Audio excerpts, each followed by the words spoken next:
Hello and welcome to study plus. আমি ST. আজকে আমরা ডিসকাস করতে চলেছি অ্যাবাউট দ্য কলাম। আজকের এই ভিডিওতে মূলত আমরা দেখতে চলেছি কলাম কি, কলাম অ্যান্ড স্ট্যাটের মধ্যে বেসিক ডিফারেন্স কি, টাইপ অফ কলাম কি। এই টাইপ অফ কলাম বোঝার সাথে সাথে আমরা কিছুটা ফেলিয়ার ক্রাইটেরিয়াটাকেও বোঝার চেষ্টা করবো যে কলাম কী কীভাবে ফেল করতে পারে, কলাম কম্প্রেশনে কী করে ফেল করতে পারে, শেয়ারে কী করে ফেল করতে পারে এবং বাকলিংয়ে কী করে ফেল করতে পারে, সেটা দিয়ে আমরা বোঝার চেষ্টা করবো। দেন আজকের যে মেন টপিক বা মূল বিষয় যেটি হলো অয়েলার বাকলিং থিওরি। এই অয়েলার বাকলিং থিওরি যে অ্যাজাম্পশনস রয়েছে, এর যে ডেরিভেশন রয়েছে, সেটা বাউন্ডারি কন্ডিশন অ্যাপ্লাই করে খুব সিম্পলিস্টিক ম্যানারে এবং খুব শর্টে আমরা সেটাকে দেখব। সেখান থেকে ইকুইভ্যালেন্ট লেন্থ কী বা এফেক্টিভ লেন্থ কী এবং করেসপন্ডিংলি আমরা দেখে নেব যে স্লেন্ডারনেস রেশিও কী। সাথে আমরা বুঝবো যে অয়েলার থিওরির কী ডিমেরিটস বা কী লিমিটেশনস রয়েছে, that is the demerits of Euler theory. এবং তারপরে ভ্যালিডিটি অফ অয়েলার্স থিওরি, যে অয়েলার্স থিওরি কখন ভ্যালিড হয়, সেখান থেকে আমরা একটা নতুন টার্ম পাবো, that is critical slenderness ratio. এই ক্রিটিক্যাল স্লেন্ডারনেস রেশিওকে ইউজ করে আমরা অয়েলার ফেলিয়ার কার্ভ ড্র করতে শিখবো এবং সেটাকে অ্যানালাইজও করবো খুব ইজি ওয়েতে।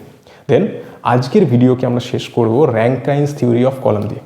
তো যদি ওভারঅল আমাকে বলতে হয় যে আজকের সেশনে আমরা কী কী শিখতে চলেছি, তাহলে এটা বলতেই হয় আজকের এই সিঙ্গেল সেশনে আমরা কলামের যাবতীয় কনসেপ্টকে কভার করব, যেটা কিনা স্টেট এইচএই যে কোনো কম্পিটিটিভ এক্সাম বা সেমিস্টার কিংবা ইউনিভার্সিটি এক্সামের জন্য ভ্যালিড। ফার্স্ট অফ অল আমরা দেখবো যে কলাম কি। দেখো কলাম একটা কি, কলাম হচ্ছে ভার্টিক্যাল মেম্বার, একটা ফ্রেম স্ট্রাকচারের একটা ভার্টিক্যাল এলিমেন্ট। সবার আগে আমরা এই পার্টিকুলার ওয়ার্ডে আমরা ফিক্স থাকবো যে ভার্টিক্যাল মেম্বার। বেশ, তো এখানে দুটো ভার্টিক্যাল মেম্বারের ডায়াগ্রাম দেখানো হয়েছে, আইসোমেট্রিক ভিউ দেখানো হয়েছে, যেটাকে আমরা কি বলছি longitudinal section of the column, that is a vertical member. এবার এই ভার্টিক্যাল মেম্বারের লেন্থ কত ক্যাপিটাল এল এবং এর ব্রেথ কত বি, এর ডেপথ কত ডি। এটা লংগিটিউডিনাল প্রোফাইল এবং এটা হচ্ছে ক্রস সেকশনাল প্রোফাইল, মানে উপর থেকে যদি দেখি, টপ ভিউ বা প্ল্যান ভিউ যদি দেখি, তাহলে এটা দেখা যাবে b with and d for d is the depth. এবং এখানে আমরা কি পাচ্ছি, দুটো সেন্ট্রয়েডাল এক্সিস পাচ্ছি, y y axis, x x axis, y y axis, x x axis. দুটো এক্সিস নিজেদেরকে ইন্টারসেক্ট করেছে এই পয়েন্টে। যেই পয়েন্টে ইন্টারসেক্ট করেছে সেই পয়েন্টটাকে আমরা কি বলি, সেন্ট্রয়েডাল পয়েন্ট, সিজি পয়েন্ট বা সেন্টার। এই সিজি দিয়ে একটা ইম্যাজিনারি এক্সিস, একটি কাল্পনিক অক্ষ পাস করছে, যেই অক্ষটাকে বা এক্সিসটাকে আমরা কি বলি, এক্সিস অফ দ্য কলাম বা longitudinal axis of the column, simply এক্সিসও বলতে পারি। তাহলে এই এক্সিস দিয়ে তুমি দেখতে পাচ্ছ একটা লোড এফ, যেটা কিনা কম্প্রেসিভ নেচারের, সেটা কাজ করছে। ঠিক, এবার দেখো একটা কলামের মধ্যে অলওয়েজ কম্প্রেসিভ লোডই কাজ করবে, তাই না? বিল্ডিংয়ের যে স্ল্যাবের যে লোড রয়েছে, স্ল্যাব থেকে লোড আসে বিমে এবং বিম সেই লোডটাকে পাস করে দেয় কলামে। তো অলওয়েজ আমাদের স্ট্রাকচারের মধ্যে কী হবে, কলাম মেম্বারের মধ্যে কী হবে, কম্প্রেসিভ লোডিংই থাকবে। কেউ তো এরকম হবে না যে কলামটাকে কেউ নিয়ে টানছে, কোনোদিন তুমি এরকম দেখবে না যে কেউ ওকে টানছে বা টেনসাইল ফোর্স দিচ্ছে। তো column will always be subjected to the compressive loading. বেশ, এইবার এই কম্প্রেসিভ লোডিংয়ের আমরা দুটো কেস দেখতে পাচ্ছি। এখানে ভাবতে পারো যে একটা মিরর ইমেজ করা রয়েছে, লেফট সাইড রাইট সাইড দুটো সেম কলাম, সেম ডাইমেনশনের, সেম প্রপার্টির, সব কিছু সেম রয়েছে, এফ এর ম্যাগনিটিউডও সেম, মানে কম্প্রেসিভ মেম্বারের ম্যাগনিটিউডও সেম। কিন্তু এইখানে এফ ফোর্সটা যেটা রয়েছে, কম্প্রেসিভ ফোর্স যেটা রয়েছে, সেটা কিন্তু অ্যাক্সিয়াল লোডটাকে আমরা কি বলতে পারি, অ্যাক্সিয়াল লোডটাকে আমরা বলতে পারি কনসেন্ট্রিক, অ্যাক্সিয়াল লোডকে আমরা বলতে পারি concentric type of loading. Concentric মানে সেন্টার দিয়ে যে লোড পাস করে, সেটাকে আমরা বলি কনসেন্ট্রিক লোডিং। বেশ, এই সেকেন্ড কেসে তুমি কি দেখবে, যে লোড যেটা রয়েছে, এফ যে লোড রয়েছে, সেটা পি পয়েন্টে পাস করছে। পি একটা কোনো আরবিট্রারি পয়েন্ট, যেটা কিনা ওয়াই ওয়াই এক্সিস এবং এক্স এক্স এক্সিস থেকে একটা সার্টেন ডিস্টেন্স দূরে রয়েছে। এবং এই লোডটাকে আমরা কি বলি, এই লোডটাকে আমরা বলি এসেন্ট্রিক টাইপ অফ লোডিং। এই জিনিসটাকে বোঝার জন্য আমরা একটা কাজ করি, এই পিকচারটাকে আমরা এখানে দেখি। দেখো এখানে চারটে কোয়াড্রেন্টে ভাগ হয়ে গেছে, ওয়াই ওয়াই এবং এক্স এক্স করার ফলে চারটে কোয়াড্রেন্ট ফর্ম হয়েছে, 1 2 3 4। এবং এই যে কোয়াড্রেন্টের ফার্স্ট যে কোয়াড্রেন্ট রয়েছে, সেখানে একটা পয়েন্ট ধরো পি পয়েন্ট, সেখানে কিন্তু এই পি পয়েন্টে এই লোডটা কাজ করছে। এবার এই P point y y axis থেকে একটা সার্টেন ডিস্টেন্সে রয়েছে, এই P point y y axis থেকে একটা সার্টেন ডিস্টেন্স দূরে রয়েছে। এই ডিস্টেন্সটাকে আমরা বলি এসেন্ট্রিসিটি, এবং এই এসেন্ট্রিসিটিকে আমরা রিপ্রেজেন্ট করি স্মল ই দিয়ে। এবং দেখো এই যে এসেন্ট্রিক ডিস্টেন্স বা এসেন্ট্রিসিটি, সেটা কিন্তু parallel to the x x axis, তাহলে এটাকে আমরা বলবো ই এক্স। এবং এই যে পি পয়েন্টটা রয়েছে, সেটা কিন্তু এক্স এক্স এক্সিস থেকে একটা সার্টেন ডিস্টেন্স দূরে রয়েছে, এবং এই ডিস্টেন্সটাকে আমরা বলবো আবার এসেন্ট্রিসিটি। তাহলে এটাকেও আমরা কী দিয়ে রিপ্রেজেন্ট করবো, ই দিয়ে। কিন্তু এই ডিস্টেন্সটা প্যারালাল রয়েছে কার সাথে, ওয়াই ওয়াই এক্সিসের সাথে, তাহলে এটাকে আমরা লিখবো ই ওয়াই। তাহলে আমরা কি বুঝলাম যে কলাম কি, কলাম হচ্ছে একটা ভার্টিক্যাল মেম্বার যেটা কিনা কম্প্রেসিভ লোড, যেটা বেসিক্যালি কি করে কম্প্রেসিভ লোড ক্যারি করে থাকে। এই কম্প্রেসিভ লোডটা কনসেন্ট্রিক হতে পারে, এই কম্প্রেসিভ লোডটা এসেন্ট্রিক হতে পারে, কনসেন্ট্রিক হতে পারে বা এসেন্ট্রিক হতে পারে। বেশ, আচ্ছা আমি যদি এইখানে লোড দিই, আমি একটা কলামের একদম সেন্টার বরাবর যদি লোড দিই, তাহলে কি হবে, এই লোডটা ইকুয়ালি ডিস্ট্রিবিউট হবে আমার কলাম সেকশনে, যার ফলে কলামটা ইকুয়ালি শর্ট হবে। মানে কলামের মধ্যে টোটালি কম্প্রেসিভ স্ট্রেস ডেভেলপ করবে। এই কন্ডিশনে কলামের মধ্যে কি হবে, কম্প্রেসিভ স্ট্রেস ডেভেলপ করবে। এটা বোঝার জন্য আমি এখানে একটা হেল্প নেব, যে আমাদের এটা কলাম রয়েছে, এই কলাম এলিমেন্টের মধ্যে আমরা কি করছি, একদম সিজি দিয়ে, এটা হচ্ছে আমাদের কি সাপোর্ট কন্ডিশন, ফিক্সড এন্ড, নিচে ফাউন্ডেশন রয়েছে এটা, তো এটা হচ্ছে এক্সিস। এই এক্সিস বরাবর আমাদের একটা লোড কাজ করছে, একদম সিজি দিয়ে একদম সেন্টার দিয়ে পাস করছে, ফার্স্ট কেস। যদি তাই হয় তাহলে কলামটা কি হবে, কলামটা কম্প্রেস করবে। এবার কলামটা কম্প্রেস হলে কি হবে, কলামের শর্টেনিং হবে, লেন্থ কমে যাবে, ঠিক। তাহলে এই ক্ষেত্রে যে স্ট্রেসটা ইনডিউস করবে কলাম সেকশনের ভিতরে সেটা কি, সেটা হচ্ছে কম্প্রেসিভ স্ট্রেস, সেটা হচ্ছে কম্প্রেসিভ স্ট্রেস। বেশ, বুঝলাম, কম্প্রেসিভ স্ট্রেস, তাই না, যেটাকে আমরা কি লিখতে পারি, সিগমা সি লিখতে পারি, sigma for stress and C for the compressive. Okay, second একটা কেস দেখি, যেটা কিনা সেকেন্ড কেস আমাদের, সেটা কি, সেটা হলো যে সেম কলাম, সেম লেন্থ, সব কিছু সেম রয়েছে, সেই কলামের সাপোর্ট কন্ডিশন সব কিছু সেম, এটা মনে করো axis of the column, but load কোথায় কাজ করছে, লোড কিন্তু এক্সিসে নেই, এক্সিস থেকে একটা এসেন্ট্রিসিটিতে লোড কাজ করছে। এবার সেটা যদি হয়, আমি যদি এখানে লোড দিই, লোড এখানে দিলে কি হবে, এই জায়গাটা, এই পোর্শনটা কি কম্প্রেস হবে, বাট এই পোর্শনের মধ্যে কি একটা টান, একটা টেনসাইল নেচার, একটা টেনশন অ্যাক্ট করবে, যার জন্য এই কলামটা কিন্তু বেন্ড করবে। কীরকমভাবে বেন্ড করতে চাইবে, এই রকমভাবে বেন্ড করতে চাইবে। ফলে এর যে বিহেভিয়ারটা হবে, এর যে আফটার লোডিং যে ডায়াগ্রামটা হবে, সেটা কিন্তু কিছুটা এরকম হবে, তাই না। এর আফটার লোডিং ডায়াগ্রামটা কীরকম হবে, এরকম হবে। তুমি যদি এখানে এক্সিস দিয়ে এটাকে বাইফার্কেট করতে চাও, right side portion, left side portion, তাহলে তুমি কি দেখবে, এই যে পোর্শনটা রয়েছে, এই যে রাইট সাইড পোর্শনটা রয়েছে, সেখানে একটা কম্প্রেসিভ স্ট্রেস তুমি দেখতে পাবে, এবং লেফট সাইড পোর্শনে তুমি কি দেখতে পারবে, একটা টেনসাইল স্ট্রেস দেখতে পারবে। তার মানে কলামের লোডিংয়ের উপর ডিপেন্ড করছে, যে কলামের লোড যদি কনসেন্ট্রিক হয় বা অ্যাক্সিয়াল হয়, তাহলে টোটালি কম্প্রেসিভ স্ট্রেস ডেভেলপ করবে, আর যদি সেটা এসেন্ট্রিক হয় তাহলে কিন্তু compressive as well as tensile stress develop করবে তোমার কলাম ক্রস সেকশনের মধ্যে। বেশ, তাহলে আমরা পুরোপুরিভাবে বুঝে গেলাম যে কলাম কি। ফাইন, এবার আমরা দেখব যে স্ট্রাট কি এবং এটার মধ্যে বেসিক ডিফারেন্স কি। যদি আমি বলি যে আমাদের স্ট্রাট কি, স্ট্রাটো একটা অ্যাক্সিয়াল কম্প্রেসিভ মেম্বার। দেখবে স্ট্রাট কি, axial vertical, not vertical, sorry, axial compressive member. Axial, just এখানে জায়গার জন্য করছি, এটা অ্যাক্সিয়াল কম্প্রেসিভ মেম্বার।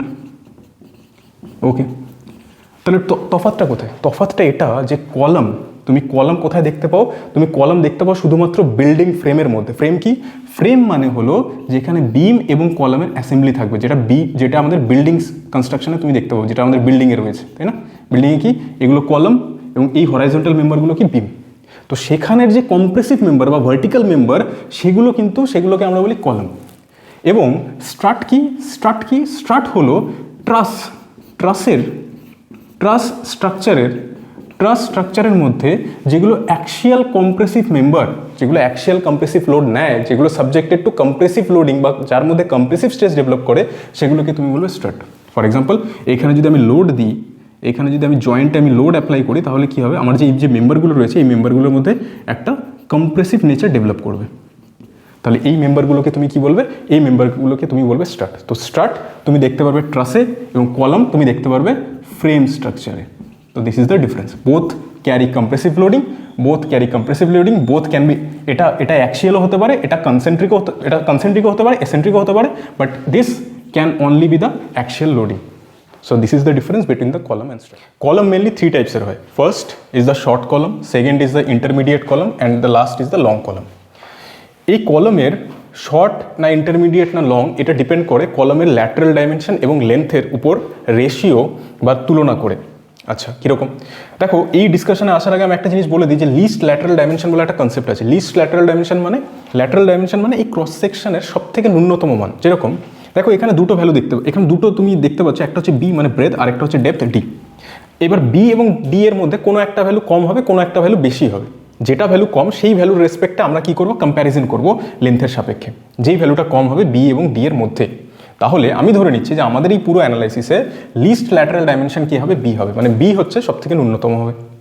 এগুলো কি, এগুলো প্রতিটাই হচ্ছে রেক্ট্যাঙ্গুলার ক্রস সেকশন, তাই না, আয়তকার প্রস্থচ্ছেদের ক্ষেত্রফল এগুলো। তাহলে এই রেক্ট্যাঙ্গুলার যে ক্রস সেকশনগুলো রয়েছে সেটা যদি না হয় স্কোয়ার হয়, তাহলে স্কোয়ার হলে কী হবে, এটা যদি বি হয় এটাও বি হবে। যদি আমাদের সার্কুলার হয়, সার্কুলার হলে কী হবে, ডায়ামিটার হবে, ডায়ামিটার স্মল ডি হবে। তার রেসপেক্টে তোমাকে অ্যানালাইসিস করতে হবে। এইবার তোমার যদি কলমের লেন্থ এল বি এর অ্যাপ্রক্সিমেটলি ইকুয়াল হয়, তাহলে তুমি সেই কলমকে কি বলবে, শর্ট কলম বলবে।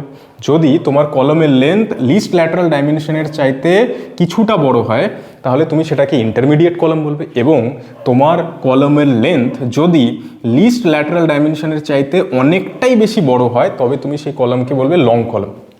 এবার এক্স্যাক্ট রিলেশনটা কি, দেখো এক্স্যাক্ট রিলেশনে বলা হয় যে লেন্থ অফ দ্য কলম যদি 8 times of least lateral dimension, মানে যে আমার লেন্থ অফ দ্য কলম যা রয়েছে সেটা কলমের সব থেকে ন্যূনতম যে পার্শ্ববর্তী যে দৈর্ঘ্য, মনে করো বি, তার সেটাকে যদি আমি 8 দিয়ে গুণ করি, ফর এক্সাম্পল এই ভ্যালুটা কত, 150 8 দিয়ে যদি তুমি গুণ করো, যেই ভ্যালুটা আসবে তার চাইতে যদি কলমের লেন্থ ছোট হয়, তবে তুমি সেই কলমকে কি বলবে, শর্ট কলম বলবে। এবার ইন্টারমিডিয়েট কখন হবে, ইন্টারমিডিয়েট তখন হবে যখন তোমার length of the column 8 times of least lateral dimension এবং 15 টাইমস অফ লিস্ট ল্যাটারাল ডাইমেনশনের মাঝে থাকবে। তার মানে তোমার যে লিস্ট ল্যাটারাল ডাইমেনশন রয়েছে বি, সেটাকে যদি তুমি 8 দিয়ে গুণ করো এবং 15 দিয়ে গুণ করো, এই দুটো যে ভ্যালুর যে রেঞ্জ পাবে তার মধ্যে যদি তোমার কলমের লেন্থ থাকে বা কলমের লেন্থ হয়, তবে তুমি সেই কলমকে কি বলবে, ইন্টারমিডিয়েট কলম বলবে। এবং লং কলম কখন হবে, লং কলম তখন হবে যখন 15 বি এর থেকে বেশি হবে length. So length of the column যদি 15 বি এর চাইতে বেশি হয়, মানে 15 টাইমস 15 গুণ লিস্ট ল্যাটারাল ডাইমেনশনের চেয়ে যদি হয়, তবে গিয়ে আমরা কি বলবো, সেটাকে লং কলম বলবো। বেশ, আচ্ছা শর্ট কলম, শর্ট কলম কীভাবে ফেল করে, শর্ট কলম মেনলি ক্রাশিংয়ে ফেল করে। শর্ট কলম মেনলি দেখা যায় যে ক্রাশিংয়ে ফেল করে। ওকে, আচ্ছা লং কলম কিসে ফেল করে, লং কলম জেনারেলি দেখা যায় বাকলিংয়ে ফেল করে। বাকলিং মানে কি, বাকলিং মানে হলো যে তোমার কলম, ফর এক্সাম্পল এটা কি রয়েছে, একটা কলম রয়েছে, একটা পোল ভাবতে পারো, তাই না, একটা পোলের কি হয়, নিচে ফিক্স থাকে এবং উপরে ফ্রি থাকে। তাহলে এখানে যদি লোড দেওয়া হয়, একটা পোলে যদি এইভাবে লোড দেওয়া হয়, পোলটা কি হয়, পোলটা এইভাবে ল্যাটারালি বাকল করে যায়, কি হয়, পোলটা এইভাবে ল্যাটারালি বেন্ড হয়ে যায়, তাই না। এই যে ল্যাটারাল বেন্ডিং, এই যে ল্যাটারাল বেন্ডিং, এই ল্যাটারাল বেন্ডিংকে আমরা কি বলি, এই ল্যাটারাল বেন্ডিংকে আমরা বলি buckling. Lateral bending is called buckling.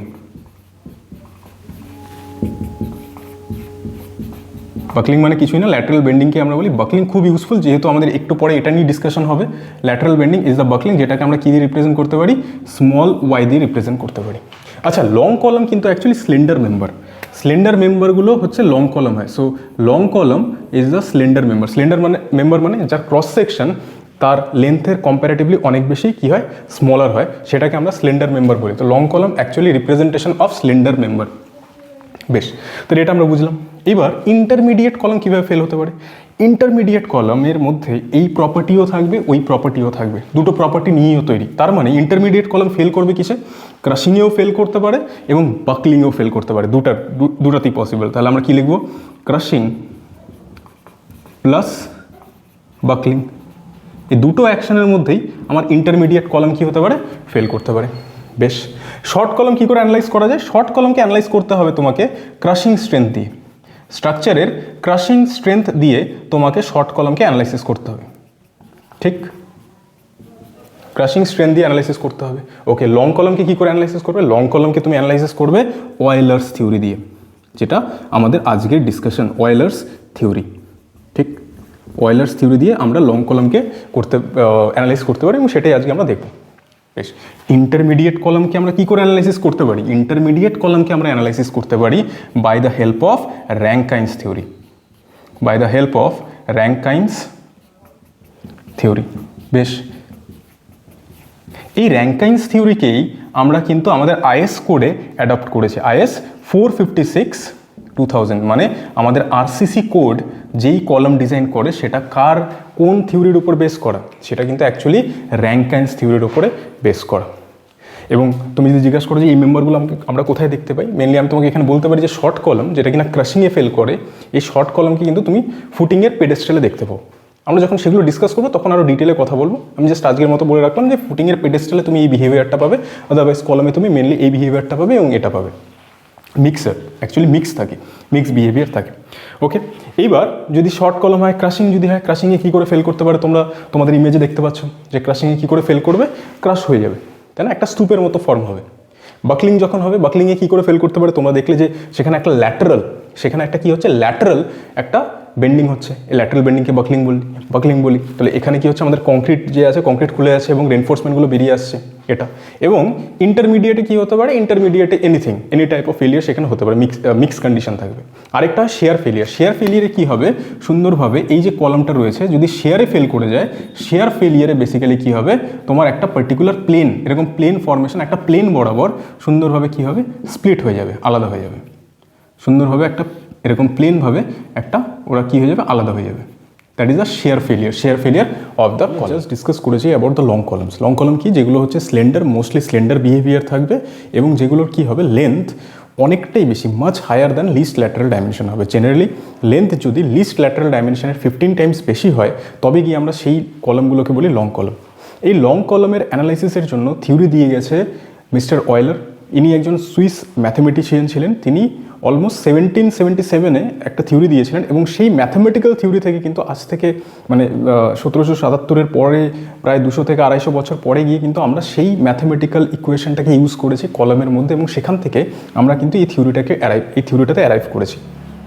বেশ, এই থিওরিটা কী বলে, বেসিক্যালি সবার আগে তো এই থিওরিটা valid for the long column. আচ্ছা, লং কলামে এখানে আমরা দুটো হিঞ্জ সাপোর্ট নিয়েছি, দুটো হিঞ্জ সাপোর্টের মধ্যে একটা কলাম রয়েছে যার লেন্থ হচ্ছে এল। এইবার এই কলামের উপর যদি আমি লোড অ্যাপ্লাই করি, এই কলামের উপর যদি আমি কম্প্রেসিভ অ্যাক্সিয়াল লোড যদি অ্যাপ্লাই করি, কি হবে, এই কলাম মেম্বার বাকল করবে। এই কলাম মেম্বার কী হবে, এই কলাম মেম্বারের মধ্যে একটা বাকলিং দেখা দেবে। আমরা জানি যে বাকলিং মানে কি, buckling means lateral bending of the column is known as buckling. বেশ, এইবার অয়েলার্স থিওরি এই কথাগুলি বলেছে যে কলামের উপর যখন লোড কাজ করবে সেই লোডটাকে কি হতে হবে, সেই লোডটাকে অ্যাক্সিয়াল হতে হবে, পারফেক্টলি অ্যাক্সিয়াল। এবং কলাম যদি ফেল করে, কলাম শুধুমাত্র ফেল করবে বাকলিংয়ের জন্য, কোনো রকমের কোনো ক্রাশিংয়ের কোনো ইম্পর্টেন্স আসবে না। তার মানে long column will only fail due to the buckling. এটা অয়েলার্স থিওরি বলে গিয়েছে। তো কোনো থিওরি করার আগে সেই থিওরিটাকে সিম্পলিফাই করার জন্য কিছু অ্যাজাম্পশন করা হয়, কিছু কনসিডারেশন করা হয় যাতে সেই থিওরিটা সিম্পলিফাই হয়। তো সেমভাবে আমাদের অয়েলার্স বাকলিং থিওরিতে 6খানা আমাদের অ্যাজাম্পশনস রয়েছে। First assumption, the material of the column should be homogeneous, isotropic and linearly elastic. Homogeneous মানে এবং আইসোট্রপিক, এটা অ্যাকচুয়ালি কমপ্লিটলি একটা different topic. Properties of matter বা ইনিশিয়াল চ্যাপ্টারগুলোতে আমরা এগুলো নিয়ে ডিসকাস করি। আমি জাস্ট গ্লিমস দিয়ে দিচ্ছি এটা কি। হোমোজিনিয়াস এবং আইসোট্রপিক মানে হচ্ছে ইলাস্টিক মডুলাস প্রতিটা ডাইরেকশনে প্রতিটা পয়েন্টে সেম। ওকে, লিনিয়ারলি ইলাস্টিক মানে যে ও হুকস লকে ফলো করে, মানে stress is directly proportional to strain. Linearly elastic মানে হচ্ছে এটা। Second is column is long, column long হবে, স্লেন্ডার মেম্বার হবে। Third, the loading is perfectly axial, যেরকম আমরা ডায়াগ্রামে দেখতে পাচ্ছি যে কলামের উপর যে লোডটা কাজ করছে সেটা হচ্ছে perfectly axial. Fourth, before the loading column is completely or perfectly straight. Loading পড়ার আগে আমার কলাম কি ছিল, পারফেক্টলি স্ট্রেট ছিল, স্ট্রেট মেম্বার, লোড পড়লো দেন বাকল হলো, সো সেটা। Fifth one, column fails due to buckling alone. এটা অ্যাজাম্পশন যে আমরা শুধুমাত্র ধরে নেব যে কলাম কি বাকলিংয়ে ফেল করবে, এবং জেনারেলি হয়ও যে লং কলাম যখন স্লেন্ডার মেম্বার হবে জেনারেলি সেটা কি করে, বাকলিংয়ে ফেল করে যায়। And the last one, self weight of the column is negligible. কলামের সেলফ ওয়েটটাকে আমরা এই অ্যানালাইসিসে কিন্তু নেগলেক্ট। যেই লোডের করেসপন্ডিংলি বাকলিংয়ে ফেল করে যাবে সেই পার্টিকুলার লোডকে আমরা বলি বাকলিং লোড কিংবা ক্রিপলিং লোড কিংবা ক্রিটিক্যাল লোড। এই যে লোডটা তোমরা দেখতে পাচ্ছ রেড অ্যারো দিয়ে যেটা দেখানো হয়েছে পি, এই পি লোডটাকে আমরা কি বলি, এই পি লোডটাকে আমরা বলি বাকলিং লোড অফ কলাম কিংবা ক্রিপলিং লোডও বলতে পারো বা ক্রিটিক্যাল লোডও বলতে পারো। আচ্ছা, বেশ, ঠিক আছে। এই যে কলাম মেম্বারটা রয়েছে যেটা আগে কিনা কি ছিল, আগে হচ্ছে স্ট্রেট ছিল, দেন লোড পড়ার ফলে কি হয়েছে, বাকল করে গেছে। বেশ, কতটা ম্যাক্সিমাম কার্ভেচার কোথায়, এই কার্ভের এটাকে কি বলে, এটাকে বলে elastic curve. This is called as elastic curve. কেন ইলাস্টিক, কারণ হুকস ল এর মধ্যে ভ্যালিড, হুকস লর মধ্যে রয়েছে। আমি যদি লোডটাকে সরিয়ে দিই আবার কি করবে, রিগেন করে নেবে। That is why it is called elastic curve. বেশ, এই ইলাস্টিক কার্ভের ম্যাক্সিমাম কার্ভেচার হচ্ছে এই পয়েন্টে। ধরে নিচ্ছি এই যে সেকশনটা রয়েছে এই সেকশনটার নাম কি, এই সেকশনটার নাম হচ্ছে x x, which is situated at a distance small x from the lower hinge. বেশ, এই যে কলাম সেকশনটা রয়েছে এই কলাম সেকশনের কি রয়েছে, একটা মোমেন্ট অফ ইনার্শিয়া আছে। সেই মোমেন্ট অফ ইনার্শিয়াটা কি, I, minimum moment of inertia, MI মানে মোমেন্ট অফ ইনার্শিয়া। আচ্ছা, মিনিমাম মোমেন্ট অফ ইনার্শিয়া মানে মোমেন্ট অফ ইনার্শিয়ার ভ্যালু অ্যাকচুয়ালি এক্সিসের রেসপেক্টে হয়, I x x, I y y. তো কোনো একটার ভ্যালু কম হবে, কোনো একটার ভ্যালু বেশি হবে। কম যে ভ্যালুটা রয়েছে সেটাকে আমরা বলছি মিনিমাম মোমেন্ট অফ ইনার্শিয়া। আমরা যেদিন মোমেন্ট অফ ইনার্শিয়া নিয়ে কথা বলবো বিস্তর আলোচনা করবো এগুলো নিয়েও। এখন শুধু এটাই মনে রাখো যে আই এক্স এক্স কিংবা আই ওয়াই ওয়াই যেটার রেসপেক্টে মোমেন্ট অফ ইনার্শিয়ার ভ্যালু কম হবে সেটাকে আমরা বলবো মিনিমাম মোমেন্ট অফ ইনার্শিয়া, এবং তার রেসপেক্টেই কলাম বাকল করবে, কারণ সেটা উইক বলেই তার রেসপেক্টে কলামটা কী করে বেন্ড করতে চাইবে বা বাকল করতে চাইবে।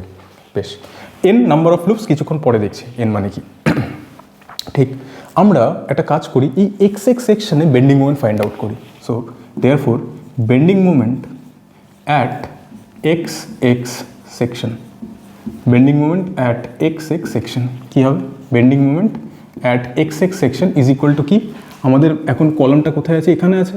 তো এই পার্টিকুলার পয়েন্টে আমি যদি জানতে চাই আমার বেন্ডিং মোমেন্ট কত, বেন্ডিং মোমেন্ট আমি কী করে বের করবো? Load into distance. লোড কত? লোড হচ্ছে আমার পি, ডিস্টেন্স কত? ডিস্টেন্স হচ্ছে আমার ওয়াই। আমি এখানে একটা নেগেটিভ সাইন ইউজ করব। কেন আমি নেগেটিভ সাইন ইউজ করলাম? কারণ যত আমি উপরের দিকে ট্র্যাভেল করব, যত আমার এক্স বাড়বে, তত কিন্তু আমার কি হবে, এই যে বাকলিংয়ের যে ভ্যালুটা রয়েছে সেই বাকলিংয়ের ভ্যালুটা ডিক্রিজ করতে থাকবে। With the increment in the x value, the buckling value or the deflection, lateral deflection value, that is y, will reduce, তার জন্য নেগেটিভ সাইন। বেশ, এবার আমি কি করব, আমি আমার পি ওয়াইটাকে এদিকে নিয়ে চলে আনবো, এদিকে আমি নিয়ে চলে আসবো, তাহলে এটা কী হয়ে যাবে? P into y is equal to 0। এবার আমরা কি জানি? আমরা একটা জিনিস জানি যে M by I is equal to E by R, M by I is equal to E by R. কোথায় শিখেছি আমরা? এটা আমরা বেন্ডিং স্ট্রেসে শিখেছি। আমরা ইন ফিউচার এগুলো নিয়েও ডিসকাস করবো, তো তখন তোমরা জানতে পারবে যে কী করে এটা এসছে। তো মোমেন্টকে অ্যাকচুয়ালি এখান থেকে লেখা যায় ই আই ডিভাইডেড বাই আর। এটাকে আরও সিম্পল ওয়েতে যদি লিখতে চাও তাহলে এটা হয়ে যাবে E I into d two y by d x square. বেশ, তাহলে আমি এখানে কি লিখতে পারি? আমি এখানে লিখতে পারি M x x is equal to E I d two y by d x square plus P into y is equal to 0। এটা কি? এটা হচ্ছে বাকলিংয়ের একটা ইকুয়েশন হলো। এইবার এই ইকুয়েশনের একটা জেনারেল সলিউশন হবে। এই জেনারেল সলিউশন কি? এটা একটা কি ডিফারেন্সিয়াল ইকুয়েশন, এই ডিফারেন্সিয়াল ইকুয়েশন একটা জেনারেল সলিউশন হবে। কি জেনারেল সলিউশন? জেনারেল সলিউশন, এটাকে ফর এক্সাম্পল নাম দাও number 1 equation of above equation or equation 1 is equal two, তোমরা জানো সিএফপিআই এর কনসেপ্ট আই থিঙ্ক তোমাদের আছে, y is equal two c1, তুমি লিখতে পারো cos root over P by EI into x plus c2 into sine root P by EI into x. এবার আমরা এখানে যদি বাউন্ডারি কন্ডিশন অ্যাপ্লাই করি, দেখো আমরা কিছু জিনিস আমরা পেয়ে যাবো এখান থেকে। আমি সবার আগে এই বেন্ডিং স্ট্রেসের এই ইকুয়েশনটাকে মুছে দিচ্ছি এবং আমাদের যে ফাইনাল যে ফর্মুলা সেটাকে আমরা দেখছি যে সেটা কী করে আসে। তো আমরা এখন কী অ্যাপ্লাই করবো? বাউন্ডারি কন্ডিশন অ্যাপ্লাই করবো। বাউন্ডারি কন্ডিশন মানে লিমিটগুলো, মানে এন্ডগুলো, এন্ড যে কন্ডিশন, এন্ড মানে বাউন্ডারি কন্ডিশন আমরা অ্যাপ্লাই করে দেখবো যে কী হয়। বেশ, বাউন্ডারি কন্ডিশন দেখো, এক্সের দুটো ভ্যালু হতে পারে। এক্স যখন একদম এখানে, মানে তুমি যখন এই পয়েন্টটাকে ভাবছো তখন এক্সের ভ্যালু কত? তখন এক্সের ভ্যালু 0। যখন তুমি এই পয়েন্টটাকে ভাবছো তখন এক্সের ভ্যালু কত? তখন এক্সের ভ্যালু হচ্ছে এল। তো যখন এক্সের ভ্যালু 0, যখন এক্সের ভ্যালু 0, দেখো এই পয়েন্টে কোনো রকমের কোনো বাকলিং নেই, এন্ডে কিন্তু কোনো রকমের কোনো বাকলিং তুমি দেখতে পাবে না। তো এন্ডে আমরা কি জানি, এক্স যখন 0 তখন ওয়াইয়ের ভ্যালু কত? ওয়াইয়ের ভ্যালু তখন 0। সেমভাবে এক্সের ভ্যালু যখন এল তখনও ওয়াইয়ের ভ্যালু 0। আচ্ছা, এক্সের ভ্যালু যখন 0, ওয়াইয়ের ভ্যালু তখন 0। বেশ, আমরা যদি এই বিষয়টাকে এখানে পুট করি কী হবে? দেখো ওয়াইয়ের value 0, so 0 is equal two c1, এই পুরো ভ্যালু এখানে 0 বসানো মানে কি পুরোটা 0, cos 0 মানে কত? 1, so c1 into 1 is equal two c1 plus c2। এবার এক্সের ভ্যালু কত? 0, 0 যদি এখানে বসাও কী হয়ে যাবে? sin 0 কত? 0, তো প্লাস c2 ইন্টু 0। তাহলে এখান থেকে আমি কী বলতে পারি? c1 এর ভ্যালু কত আসবে? c1 এর ভ্যালু হচ্ছে 0। ফাইন, এই c1 এর ভ্যালুটাকে যদি আমি এখানে বসাই কী আসবে? দেখো এই ইকুয়েশনটা, ফার্স্ট ইকুয়েশনটা কীভাবে মডিফাই হয়ে যাবে? y is equal two c1 এর ভ্যালু যদি 0 এখানে পুট করি পুরোটা 0 হয়ে যাবে। তাহলে এটা কি দাঁড়াবে? c2 sine under root P by EI into x. এবার আমরা আরেকটা বাউন্ডারি কন্ডিশন অ্যাপ্লাই করি। কোন বাউন্ডারি কন্ডিশন অ্যাপ্লাই করবো? যখন আমার এক্সের value L, when x is equal to L, y then also become 0। তাহলে এই জিনিসটা এখানে পুট করো, y এর ভ্যালু কত? 0 এবং x এর value L, then C2 sine under root P/EI into L, ঠিক? 0 C2 sine under root P/EI into L। এবার এই ভ্যালুটা তুমি যদি এখানে বসাও বা বা এখান থেকে তুমি আলটিমেটলি কী পাবে, এখান থেকে তুমি যেটা পাবে যে তোমার C2 ভ্যালু কত আসছে তাহলে, বা তুমি এখান থেকে যেটা আরেকটা জিনিস যেটা করতে পারো সেটা হচ্ছে যে C2টাকে এখানে পাঠাতে পারো এবং তুমি এখানে লিখতে পারো sine under root P/EI into L is equal to 0, এটা তুমি বলতে পারো। বেশ, এবার দেখো 0 ইকুয়ালস টু 0, তাই না?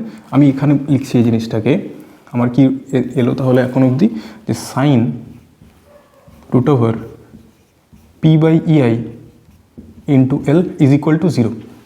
0 মানে আমি এখানে লিখতে পারি সাইন npi। এই ম্যাথামেটিক্সগুলো তোমরা জানো, আমি আর এগুলো নিয়ে ডিকটেট করছি না, এগুলো ম্যাথামেটিক্সের পার্ট। তাহলে বোথ সাইড থেকে সাইন যদি রিমুভ হয়ে যায় তাহলে আমি লিখতে পারি কি under root P/EI into L is equal to npi। Both সাইডে আমি কী করবো, বোথ সাইডে আমি স্কোয়ার অ্যাপ্লাই করবো, এবং স্কোয়ার যদি অ্যাপ্লাই করি তাহলে কী আসবে, স্কোয়ার অ্যাপ্লাই করলে এটা হয়ে যাবে P/EI into L square is equal to n square and pi square, তাই না? n স্কোয়ার ইন্টু পাই স্কোয়ার। তাহলে এখান থেকে আলটিমেটলি আমি আমার কি লাগবে, যে কোন লোডে আমার কলম ফেল করবে, কোন লোডে একটা পার্টিকুলার লেন্থের কলম ফেল করতে পারে। তাহলে এখানে আমার কী চাই, এখানে আমার এর ভ্যালু চাই। সো ফাইনালি আমি এর ভ্যালুটাকে কী করে বের করবো, তাহলে এর value therefore P is equal to n square pi square EI divided by L square. P is equal to n square into pi square EI divided by L square, ঠিক? So this is the equation যেটা আমরা derive করলাম ওয়েলার্স buckling theory থেকে। এইখানে n মানে কি, এখানে n মানে হচ্ছে number of loop. Number of loop মানে দেখো এখানে আমি 3টে ডায়াগ্রাম ড্র করেছি। এই ফার্স্ট ডায়াগ্রামে তুমি দেখতে পাচ্ছ একটাই কলম রয়েছে। So here the value of n is equal two 1। তার মানে এখানে নাম্বার অফ লুপ কটা, 1। এখানে নাম্বার অফ লুপ কটা, 2টো। এখানে নাম্বার অফ লুপ কটা, 3টে, তাই না? 1 2 অ্যান্ড 3। কার্ভেচার কীরকমভাবে হবে, এখানে কার্ভেচার কীভাবে হবে, এইভাবে। এখানে কার্ভেচার কীভাবে হবে, এইভাবে। এখানে কার্ভেচার কীভাবে হবে, এইভাবে ফর্ম হবে, তাই না? এইভাবে করে ফর্ম হবে। বেশ, আচ্ছা দেখো ধরে নিই যে আমার এই কলমের লেন্থ হচ্ছে L1, এই কলমের লেন্থ হচ্ছে L2, এই কলমের লেন্থ হচ্ছে L1, এই কলমের লেন্থ হচ্ছে L2, এই কলমের লেন্থ হচ্ছে L3। এখান থেকে একটা জিনিস তুমি বুঝতে পারছো যে P is equal to n square pi square EI by L square. তাহলে ওখানে আমি কি বলতে পারি, যে ওখান থেকে আমি এটা বুঝে গেছি যে P আমার buckling load is inversely proportional with the square of the length.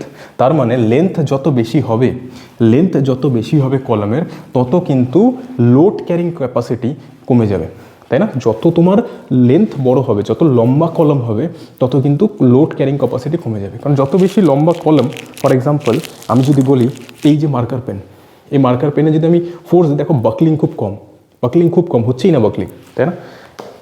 যদি আমি এই মেম্বারটার কথা বলি, এটা কি একটা স্লেন্ডার মেম্বার, ল্যাটারাল ডাইমেনশন বড্ড কম এবং লেন্থ ওয়াইজ অনেক বড়। এইখানে যদি আমি এখানে লোড দিই তাহলে কী হবে, এখানে লোড দিলে কি হচ্ছে, এখানে লোড দিলে বাকলিং হয়ে যাচ্ছে। তার মানে যত বেশি লেন্থ বাড়বে তত কি লোড ক্যারিং ক্যাপাসিটি কম। আমি সেম লোড কিন্তু এই মার্কারের মধ্যে অ্যাপ্লাই করলাম, বাট এর মধ্যে কি হলো না, কোনো রকমের কোনো বাকলিং হলো না। বাট সেম লোডে কি হচ্ছে, এর মধ্যে বাকলিং দেখা যাচ্ছে, বা সেম লোডে কি হবে, এটা ভেঙেও যেতে পারে, এটা বাকলিংয়ে ফেলও করে যেতে পারে। তার মানে যত বেশি লেন্থ হবে তত আমার কি হবে, আমার লোড ক্যারিং ক্যাপাসিটি তত বেশি কমে যাবে, মানে strength of a column will reduce. তো এটা হলো আমাদের ওয়েলার্স বাকলিং থিওরির ইকুয়েশন। তো আমরা জেনারেলি কী করি, এনের ভ্যালু বা নাম্বার অফ লুপ যেটা করি 1 করি, কারণ আমরা ইন্ডিভিজুয়ালি একটা লুপ ধরেই আমরা ক্যালকুলেশন করে থাকি। সো এন আমাদের কেসে কী হয়ে যায়, 1 করে দিই, মানে অ্যাকচুয়াল লেন্থকে আমরা রিপ্লেস করে দিই এফেক্টিভ লেন্থ, কিংবা এর অপর একটা নাম হলো ইকুইভ্যালেন্ট লেন্থ। দেখে নিই যে এফেক্টিভ লেন্থ কিংবা ইকুইভ্যালেন্ট লেন্থের মানে কি। এফেক্টিভ লেন্থ কিংবা ইকুইভ্যালেন্ট লেন্থ মানে এমন একটি লেন্থ যেটা আমাদের কলমের দুটো জিরো মোমেন্টের মাঝের ডিস্টেন্সকে রিপ্রেজেন্ট করে। এফেক্টিভ লেন্থ কিংবা ইকুইভ্যালেন্ট লেন্থ পয়েন্ট অফ ইনফ্লেকশনের মাঝের ডিস্টেন্সকে রিপ্রেজেন্ট করে। What is point of inflection? Point of inflection মানে সেই পয়েন্ট যেখানে বেন্ডিং মোমেন্টের ভ্যালু 0। ফর এক্সাম্পল আমাদের এখানে এই কলম যার সাপোর্ট কন্ডিশনগুলো কি, দুটো এন্ডেই আমরা হিঞ্জ রেখেছি।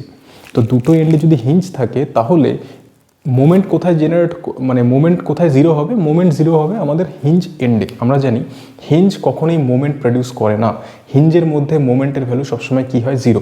এর মধ্যে রেজিস্টিং মোমেন্ট ক্যাপাবিলিটি থাকে না। সো দুটো এন্ডে যদি মোমেন্টের ভ্যালু জিরো হয় তাহলে আমরা কি বলবো যে এই ক্ষেত্রে পয়েন্ট অফ ইনফ্লেকশন মানে জিরো মোমেন্ট, এই জিরো মোমেন্টের মাঝের ডিস্টেন্স কি এল। সো হিঞ্জ কানেকশনের ক্ষেত্রে বা হিঞ্জ সাপোর্টের ক্ষেত্রে আমরা বলবো যে অ্যাকচুয়াল লেন্থ যদি এল হয় তাহলে সেই কলামের এফেক্টিভ লেন্থ কিংবা ইকুইভ্যালেন্ট লেন্থও কত হবে, এল হবে। ফর এক্সাম্পল আমরা যদি এখানে দেখতে চাই এফেক্টিভ লেন্থ অফ কলাম কি, এফেক্টিভ লেন্থ অফ কলাম সেই জিনিস যেটা কিনা সেই distance, it is the distance between point of zero moment. Zero moment মানেই কি, জিরো মোমেন্ট মানেই হলো পয়েন্ট অফ ইনফ্লেকশন। আচ্ছা কি বললাম যে যদি হিঞ্জ হয়, দুটো এন্ডি যদি হিঞ্জ হয় এবং হিঞ্জের মাঝের ডিস্টেন্স যদি এল হয় তাহলে এফেক্টিভ লেন্থ কত হয়ে যাবে, এফেক্টিভ লেন্থের ফর্মুলা তোমার হয়ে যাবে for the case of hinge end the value will be L, মানে অ্যাকচুয়াল লেন্থও যা এফেক্টিভ লেন্থও সেম। এইবার ডায়াগ্রামটা দেখতে কেমন হবে বা ইলাস্টিক কার্ভ কেমন হবে, ইলাস্টিক কার্ভ কিন্তু এরকম হবে দেখতে। ওকে বেশ, দেন যদি আমাদের একটা এন্ড ফিক্সড হয় এবং আরেকটা এন্ড যদি হিঞ্জ হয় তাহলে এর ইলাস্টিক কার্ভটা কেমন হওয়া উচিত, এর ইলাস্টিক কার্ভটা কিছুটা এরকম হবে। আমরা কি জানি যে ফিক্সড এন্ড কোনো রকমের কোনো রোটেশন অ্যালাউ করে না, রোটেশনকে রিস্ট্রেন করে, রোটেশনকে বাধা দেয়।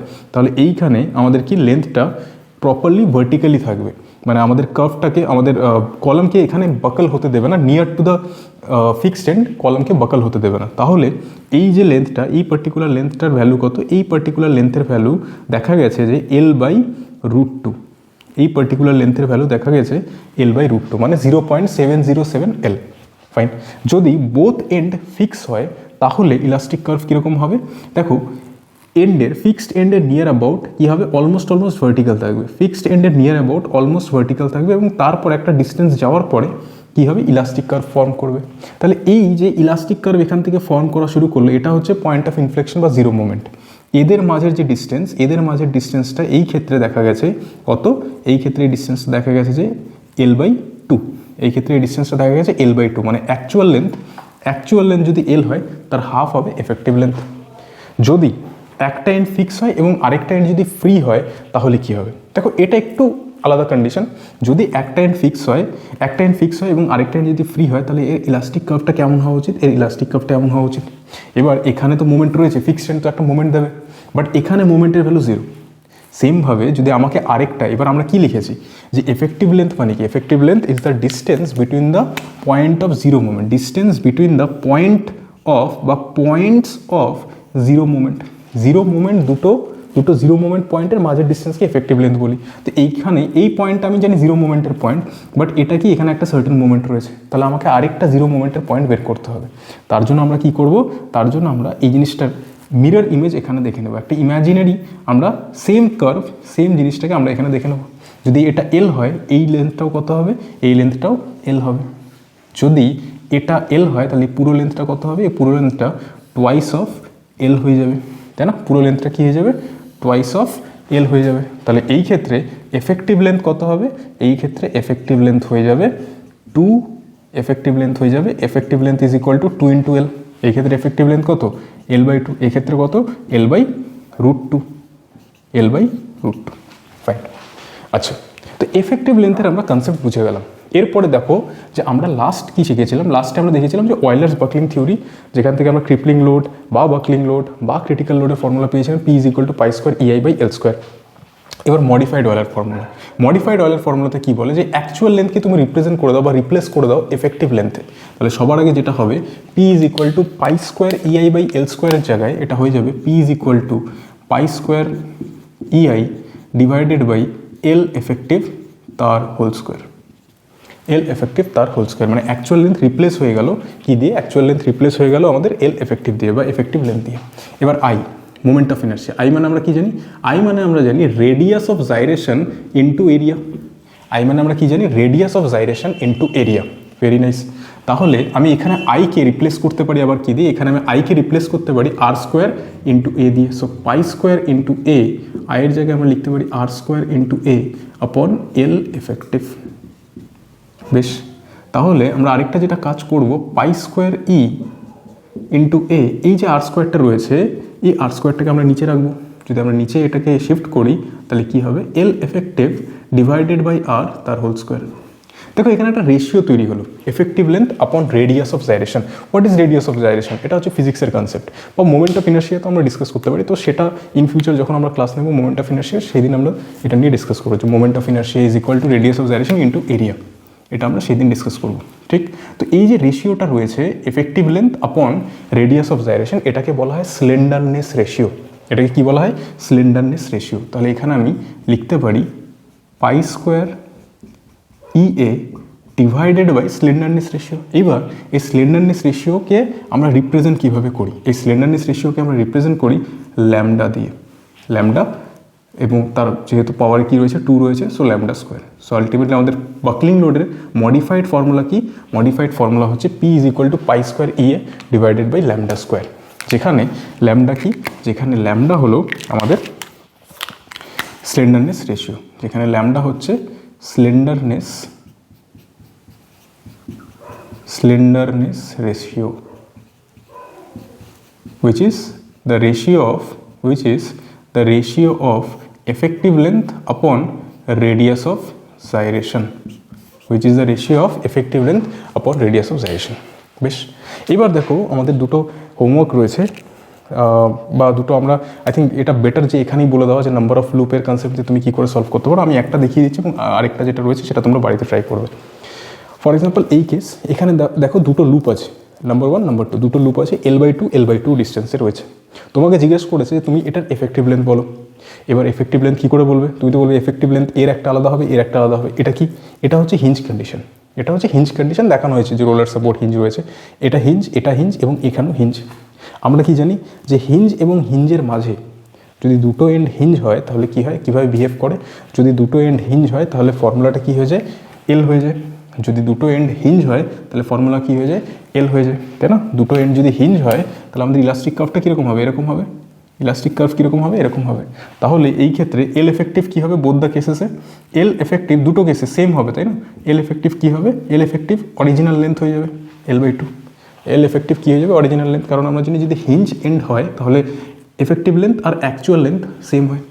সেমভাবে আমরা যদি এইখানে দেখতে যাই তাহলে যেহেতু দুটো এন্ড হিঞ্জ, তার জন্য এই ফার্স্ট কন্ডিশনের মানে L effective for the first condition মানে উপরেরটার এল এফেক্টিভ কত আসবে? এল এফেক্টিভ L/2 হবে, মানে অরিজিনাল যা লেন্থ সেটাই এল এফেক্টিভ হয়ে যাবে। বাট নিচেরটার ক্ষেত্রে এটা হিঞ্জ, বাট এটা কী রয়েছে? এটা হচ্ছে ফিক্সড রয়েছে। তাহলে এর ডায়াগ্রামটা কীরকম হবে? এরকম। আমরা জানি যদি একটা এন্ড ফিক্স হয় এবং আরেকটা এন্ড যদি হিঞ্জ হয়, একটা এন্ড যদি ফিক্সড হয় এবং আরেকটা এন্ড যদি হিঞ্জ হয়, ফর্মুলা কি? Actual length divided by √2। Effective লেন্থের ফর্মুলা কি? এফেক্টিভ লেন্থের ফর্মুলা হচ্ছে অ্যাকচুয়াল লেন্থ ডিভাইডেড বাই √2। তার মানে 1/√2 ইন্টু অ্যাকচুয়াল লেন্থ। এবার অ্যাকচুয়াল লেন্থ কত? এটার অ্যাকচুয়াল লেন্থ কত? এটার অ্যাকচুয়াল লেন্থ হচ্ছে L/2, সো L/2। তাহলে এখানে তুমি কি পেলে? এখানে তুমি পেলে L/2√2। সো L/2√2 হচ্ছে তোমাদের এফেক্টিভ লেন্থ। তাহলে একটা লুপে মানে টোটাল সেট আপে একটা লুপিং সিস্টেমে একটা লুপে পেলে তুমি এফেক্টিভ লেন্থ L/2 এবং আরেকটাতে পেলে L/2√2। এবার কোন ভ্যালুটা ছোট? তোমার এই যে বটম ভ্যালুটা রয়েছে সেটা ছোট, এই বটম ভ্যালুটা হচ্ছে কম, তাই না? এবং এই ভ্যালুটা হচ্ছে বেশি, তাই তো? L/2√2 চাইতে বেশি। এবার তুমি একটা জিনিস দেখো, তুমি এখান থেকে যেটা জানো বা এই যে ইকুয়েশন এখান থেকে তুমি জানো যে এফেক্টিভ লেন্থ যত বাড়বে তোমার স্লেন্ডারনেস রেশিও তত কমবে। এফেক্টিভ লেন্থ তোমার যত বাড়বে তোমার স্লেন্ডারনেস রেশিও তত কমবে। তো আমাদের এখানে এফেক্টিভ লেন্থ কার বেশি? এর বেশি না এর বেশি? এফেক্টিভ লেন্থ অবভিয়াসলি আমার এর বেশি, L/2। এখানে আরও কম। তাহলে এই যেহেতু এটার এফেক্টিভ লেন্থ বেশি, তার জন্য আমরা বলবো পুরো লুপের যে এফেক্টিভ লেন্থ হবে সেটা কিন্তু L/2√2 হবে না, L/2 হবে। আমরা ম্যাক্সিমাম এফেক্টিভ লেন্থটাই কিন্তু কাউন্ট করব, কারণ ম্যাক্সিমাম এফেক্টিভ লেন্থেই কিন্তু লোড ক্যারিং ক্যাপাসিটি মিনিমাম হবে। তার জন্য পুরো লুপের মধ্যে বা পুরো একটা সেটআপের মধ্যে আমরা ম্যাক্সিমাম যে আমাদের এফেক্টিভ লেন্থ রয়েছে সেটাকে আমরা নেব, কারণ তার লোড ক্যারিং ক্যাপাসিটি কম হবে। আচ্ছা, তো এগুলো ছিল আমাদের স্লেন্ডারনেস রেশিও এর কনসেপ্ট। এইবার দেখো কিছু ডিমেরিটস রয়েছে ওয়লার্সের। তো অয়লার বাকলিং থিওরির 3টে মেনলি ডিমেরিটস রয়েছে, যেটা আমরা এখান থেকেই বুঝে যাই। সেটা হচ্ছে যে সবার আগে তো বলেছে যে লং কলম নাই হতে পারে, শর্ট কলম হতে পারে, ইন্টারমিডিয়েট কলম হতে পারে। দেন বলেছে যে অ্যাক্সিয়াল লোড হবে। এবার লোড অ্যাক্সিয়াল না হয়ে এসেন্ট্রিকও হতে পারে। থার্ড কি? থার্ড হলো যে কলম শুধুমাত্র বাকলিংয়ে ফেল করবে, কলম ক্রাশিংয়েও ফেল করতে পারে, কলম ক্রাশিং এবং বাকলিং দুটোতেই ফেল করতে পারে। তো মেনলি এই তিনটে যে অ্যাজাম্পশনস রয়েছে, এই তিনটে অ্যাজাম্পশনের কিছু ড্রব্যাক রয়েছে, তার জন্য আমরা বলি যে এগুলো হচ্ছে ডিমেরিট। ওয়্যারলেস বাকলিং থিওরির একটা খুব ইম্পর্ট্যান্ট অ্যাজাম্পশন ছিল যে কলম শুধুমাত্র বাকলিংয়ে ফেল করবে। এটাকে তুমি অ্যাজাম্পশন বলতে পারো, কিংবা এই অ্যাজাম্পশনটি পরবর্তীতে গিয়ে ওয়্যারলার থিওরির একটা বড় ড্রব্যাক বা লিমিটেশনস হয়ে দাঁড়ায়।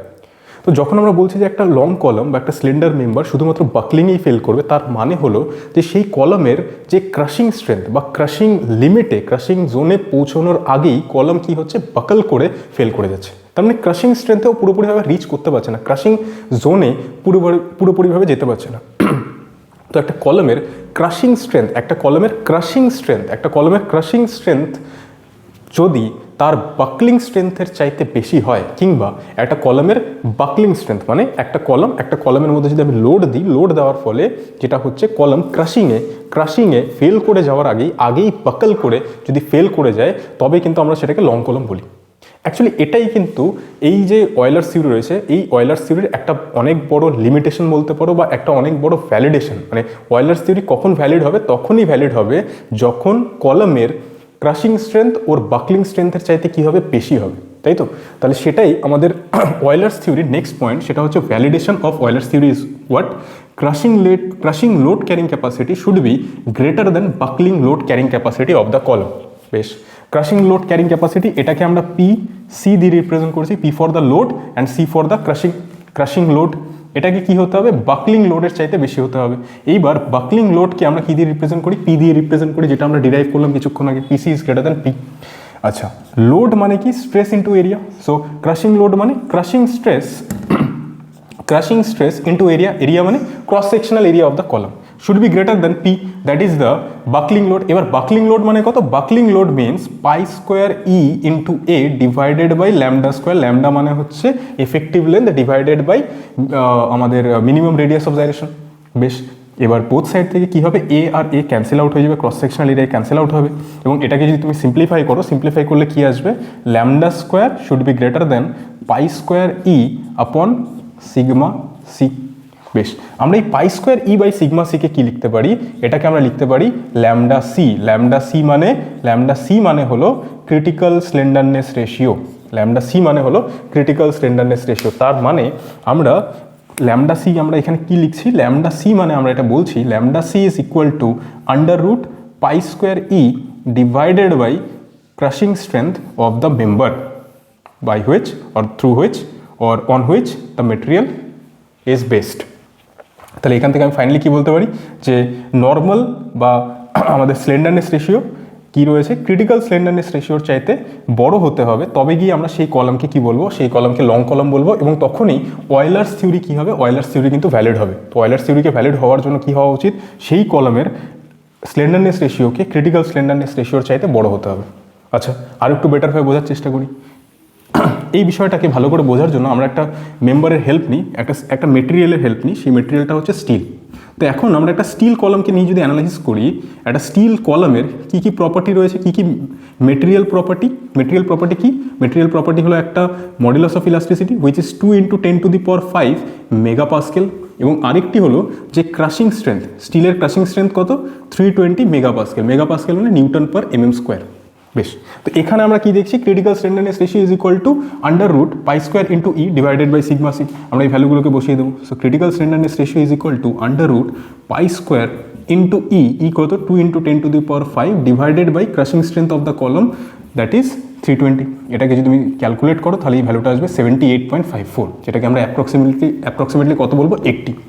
তাহলে যদি আমাদের কলমের কোনো একটি কলমের যদি স্লেন্ডারনেস রেশিও 80 কিংবা 80-র চাইতে বেশি হয়, তবে গিয়েই ওয়্যারলার্স থিওরি কিন্তু সেই কলমে ভ্যালিড হবে, এবং সেই কলমকে তুমি ডেজিগনেট করতে পারবে লং কলম হিসেবে, এবং তুমি বলতে পারবে যে সেই কলম শুধুমাত্র বাকলিংয়ে ফেল করবে। যদি তার চেয়ে কম হয় তাহলে সেই কলম শর্ট কলম কিংবা ইন্টারমিডিয়েট কলম, যে কোনো কিছু হতে পারে। বেশ, এটাকে আরেকটু ভালো করে আমরা বুঝবো কিসের? আরেকটু ভালো করে আমরা দেখবো ওয়্যারলার ফেলিয়ার কার্ভের মধ্যে। বেশ, সেটা রিচ করার আগে আমরা একটা জিনিস এখানে দেখে নিই। এই যে ক্রস সেকশনাল এরিয়া রয়েছে, সেটাকে যদি আমি এদিকে পি বাই এ দিয়ে ডিভাইড করি, তাহলে আমার এখানে কি হবে? এখানে আমাদের ক্রিটিক্যাল স্ট্রেস তৈরি হবে। তাই না? লোড বাই এরিয়া মানে কি? লোড বাই এরিয়া মানে স্ট্রেস, ক্রিটিক্যাল স্ট্রেস। যেহেতু আমরা বাকলিং লোডকে ক্রিটিক্যাল লোডও বলি বা ক্রিপলিং লোডও বলি, তার জন্য আমরা লিখতে পারি পি বাই এ মানে sigma C R critical stress is equal to কি? Is equal to pi square into E divided by lambda square. দেখো এই ল্যামডা মানে নর্মাল, আর এটা হচ্ছে ক্রিটিক্যাল, দুটো কিন্তু আলাদা, দুটো কিন্তু আলাদা। এটা হচ্ছে নর্মাল ল্যামডা, এটা মানে হচ্ছে effective length upon minimum radius of gyration, এবং এটা মানে কি? এটা মানে হচ্ছে under root pi square E divided by sigma C. এই ল্যামডা কিন্তু শুধুমাত্র কলামের লেন্থ এবং কলামের যে তোমার যে ল্যাটারাল ডাইমেনশন মানে মিনিমাম রেডিয়াস অফ জাইরেশন এটার উপর ডিপেন্ড করে। মিনিমাম রেডিয়াস অফ জাইরেশন তুমি ল্যাটারাল যে ওর ডাইমেনশন রয়েছে সেটা দিয়েই পাও, কারণ আর ইজ ইকুয়াল টু কি? R is equal to I square, R is equal to under root I by A, তাই তো? তাহলে তুমি সেখান থেকেই পাচ্ছ। তো তার জন্য আমরা কি বলছি যে এই যে ল্যামডা রয়েছে এটা হচ্ছে মেম্বারের dimensional property, whereas the critical slenderness ratio is material property. মেটেরিয়ালের উপর ডিপেন্ড করে যে ই এর ভ্যালু কত, সিগমা সি এর ভ্যালু কত। টিম্বার হলে টিম্বারের ক্ষেত্রে সিগমা সি এর ভ্যালু এক হবে, ই এর ভ্যালু আরেক হবে, এবং কাস্ট আয়রন হলে এক হবে, বিভিন্ন মেটেরিয়ালের ক্ষেত্রে আরসিসি মেম্বার হলে অন্য হবে। তো তার জন্য আমরা কি বলি যে ল্যামডা সি মানে ক্রিটিক্যাল স্লেন্ডারনেস রেশিও, এটা কি? এটা হচ্ছে মেটেরিয়াল প্রপার্টি। একটা মেটেরিয়ালের ধর্মের উপর নির্ভর করে, কী ধরনের মেটেরিয়াল তুমি ইউজ করছো তার উপরে নির্ভর করে যে তোমার ল্যামডা সি কত হবে। Whereas this lambda is dimensional property. Dimensional property, ডাইমেনশনের উপর ডিপেন্ড করবে যে ওর ভ্যালু কী হবে। So this is the dimensional property. বেশ, আচ্ছা, তাহলে আমরা যদি এখান থেকে একটা জিনিসকে কনক্লুড করতে চাই, কি আমরা বলতে পারি যে sigma C R that is the critical stress is inversely proportional with the slenderness ratio, with the square of the slenderness ratio. এটা কি নেচার? এটা হাইপারবোলিক নেচার। এটাকে যদি আমরা একটা গ্রাফিক্যালি প্লট করতে চাই, যেখানে অর্ডিনেট ক্রিটিক্যাল স্ট্রেস সিগমা সিআরকে রিপ্রেজেন্ট করে এবং অ্যাবসকিসা বা এক্স এক্সিস স্লেন্ডারনেস রেশিও ল্যামডাকে রিপ্রেজেন্ট করে, which is equal to effective length upon minimum radius of gyration, তাই না? Minimum radius of gyration. এটাকে যদি আমরা প্লট করি তাহলে ডায়াগ্রামটা কীরকম হবে? এরকম হবে। এটা মানে কি? এটা মানে হচ্ছে যত তোমার স্লেন্ডারনেস রেশিও বাড়বে, তত তোমার ক্রিটিক্যাল স্ট্রেস ক্যারিং ক্যাপাসিটি কলামের কমে যাবে। উল্টোভাবে ভাবতে পারো, যত তোমার স্লেন্ডারনেস রেশিও কমবে ক্রিটিক্যাল স্ট্রেস ক্যারিং ক্যাপাসিটি বাড়বে। যত তোমার স্লেন্ডারনেস রেশিও কমবে ক্রিটিক্যাল স্ট্রেস ক্যারিং ক্যাপাসিটি বাড়বে। যত তোমার স্লেন্ডারনেস রেশিও বাড়বে ক্রিটিক্যাল স্ট্রেস ক্যারিং ক্যাপাসিটি কমবে। আবার বলছি, যত স্লেন্ডারনেস রেশিও যত কমবে ক্রিটিক্যাল স্ট্রেস ক্যারিং ক্যাপাসিটি তত বাড়বে, তাই না? তার মানে স্লেন্ডারনেস রেশিও যত কমবে, slenderness ratio means what? Effective length upon R minimum radius of gyration. এটা যদি জিরোর কাছাকাছি চলে যায় তাহলে ক্রিটিক্যাল স্ট্রেস ক্যারিং ক্যাপাসিটি কী হওয়া উচিত? 1/0 মানে কি? ইনফাইনাইট। তাহলে ক্রিটিক্যাল স্ট্রেস ক্যারিং ক্যাপাসিটি হিসাব মতো কী হওয়া উচিত? ইনফাইনাইট হয়ে যাওয়া উচিত। মানে ইনফাইনাইট স্ট্রেংথ গেন করে নেবে, ইনফাইনাইট লোড নিতে পারবে, তাই না? ইনফাইনাইট লোড আমার কলম নিতে পারবে। অ্যাকচুয়ালি কি এটা পসিবল না? কোনোদিনই পসিবল না। কোনোদিনই একটা কলম ইনফাইনাইট লোড, ইভেন ফাইনিটের মধ্যে বিশাল মানে এক্সট্রিম লোড নিয়ে নেবে, এরকম তো হতে পারে না। একটা সার্টেন স্টেজ যাওয়ার পরে কলম কী করবে? ফেল করে যাবে। তার মানে এই জোনটা মানে তুমি স্লেন্ডারনেস রেশিও কমাতে এটা ভাবতে পারো না যে তোমার এই স্ট্রেংথ বাড়তেই থাকবে, তা হতে পারে না। তার মানে তুমি একটা সার্টেন স্টেজ যাওয়ার পরে কলম কী হবে? কলম কিন্তু ফেল করে যাবে। কিসে ফেল করবে? কলম ক্রাশিংয়ে ফেল করে যাবে। একটা সার্টেন স্টেজ যাওয়ার পরে তুমি কি দেখবে যে কলম তোমার মানে ওই infinite load, infinite ability, infinite load carrying capacity reach করার আগেই কলম কী হবে? ক্রাশিংয়ে ফেল করে যাবে। এই স্ট্রেংথটাকে আমরা কিন্তু কী বলি? ক্রাশিং স্ট্রেংথ বলি। ক্রাশিং স্ট্রেংথ অফ দ্য কলম সিগমা সি। বেশ, ক্রাশিং স্ট্রেংথ অফ দ্য কলম সিগমা সি, ভালো কথা। আচ্ছা, আমরা এটা দেখেছি, এটা কি? এটা হচ্ছে নর্মাল স্লেন্ডারনেস রেশিওর কে রিপ্রেজেন্ট করছে এক্স এক্সিস, ঠিক? তো আমরা এখানে একটা পয়েন্ট পেলাম, যেই পয়েন্টটা কি বলছে, যেই পয়েন্টে আমরা কি পাচ্ছি? আমরা ক্রাশিং স্ট্রেংথ পাচ্ছি। বেশ, এই পয়েন্ট থেকে যদি তুমি একটা ভার্টিক্যালি ইমাজিনারি লাইন ড্র করো, যেটা আমার এক্স এক্সিসকে যেখানে কাট করবে, সেটা তোমাকে কি দিয়ে দেবে? সেটা তোমাকে দিয়ে দেবে হচ্ছে critical slenderness ratio lambda C. স্টিলের ক্ষেত্রে এই ভ্যালুটা কত হবে? অ্যাপ্রক্সিমেটলি 80 হবে। তাহলে এই ভ্যালুটা হচ্ছে 80। এটা যদি 0 হয়, 0, 10, 20, 30, 60, 40, 10 এরকম করে 80। তার মানে ক্রিটিক্যাল স্লেন্ডারনেস রেশিও বাইফারকেট করে দিচ্ছে এই জোনটাকে লেফট অ্যান্ড রাইটে। বেশ, আচ্ছা, এটা কি? এটা ডটেড হবে, কারণ এটা পসিবল না, এইখানে গ্রাফটা হওয়া পসিবল না, কারণ এরপর থেকেই এটাই ম্যাক্সিমাম। এর বেশি স্ট্রেস বা স্ট্রেংথ ক্যারিং ক্যাপাসিটি আর কলমে হতে পারে না। বেশ, আমরা এখানে কি দেখেছি? আমরা এখানে দেখেছি যে স্লেন্ডারনেস রেশিও যদি ক্রিটিক্যাল স্লেন্ডারনেস রেশিওর চাইতে বেশি হয় তবে সেই কলমকে আমরা কি বলি? লং কলম বলি। লং কলম। তাহলে আমরা বলতে পারি যে এই যে ক্রিটিক্যাল স্লেন্ডারনেস রেশিও তার চাইতে স্লেন্ডারনেস রেশিও কোন দিকটা বেশি, রাইট সাইড এইদিকে বেশি। তার মানে এই জোনটা কি, এই জোনটা হচ্ছে লং কলামের জোন, এই জোনটা কি লং কলামের জোন। এবং আমরা এটাও দেখলাম যে লং কলাম কিন্তু বাকলিংয়ে ফেল করবে এবং buckling load carrying capacity crushing load carrying ক্যাপাসিটির কম হবে। তার জন্য দেখো এই যে জোনটা রয়েছে না, এই জোনের যে স্ট্রেংথ ক্যারিং ক্যাপাসিটি, এই জোনের মনে করো এই একটা পয়েন্টকে যদি তুমি কনসিডার করো, এই জোনের স্ট্রেংথ ক্যারিং ক্যাপাসিটি কিন্তু তোমার ক্রাশিং স্ট্রেংথ ক্যারিং ক্যাপাসিটির চাইতে কম, ক্রাশিং স্ট্রেংথ ক্যারিং ক্যাপাসিটির চাইতে কম। যত তুমি স্লেন্ডারনেস রেশিও বাড়াবে তত কী হবে, তোমার ক্রাশিং লোড ক্যারিং ক্যাপাসিটি ধীরে ধীরে ধীরে ধীরে গ্র্যাজুয়ালি কমতে থাকবে হাইপারবোলিক লকে ফলো করে বা হাইপারবোলিক নেচারকে ফলো করে। ঠিক, তাহলে আমরা আমাদের এই দুটো পুরো ভ্যালিডেশনটাকে আমরা গ্রাফিক্যালি প্লট করে বুঝে নিলাম যে বিষয়টা কি। যত আমি ক্রিটিক্যালের পরে স্লেন্ডারনেস রেশিওকে বাড়াতে থাকবো তত লং কলাম স্লেন্ডার মেম্বারের মতো বিহেভ করে বাকলিংয়ের দিকে ফেল করে যাবে এবং সেই বাকলিং লোডটা কি হচ্ছে, আমাদের যে ক্রাশিং স্ট্রেংথ ক্রাশিং লোডের চাইতে কম। বেশ, রাইট সাইডে কী হবে, রাইট সাইডে কিন্তু শর্ট কলাম এবং ইন্টারমিডিয়েট কলাম দুটোই হতে পারে। কী করে বুঝবো, দেখো এখানে যদি আমি দুটো জোন করি তাহলে এটা বোঝা যাবে, দুটো জোন করলেই বোঝা যাবে যে পোর্শনটা রয়েছে সেটা হচ্ছে শর্ট কলামের রিজিয়ন, সেটা হচ্ছে শর্ট কলামের রিজিয়ন। এবং এই যে রিমেনিং 30 to 40% যে রেঞ্জটা রয়েছে সেটা হচ্ছে ইন্টারমিডিয়েট কলামের region. This is the range for the intermediate column.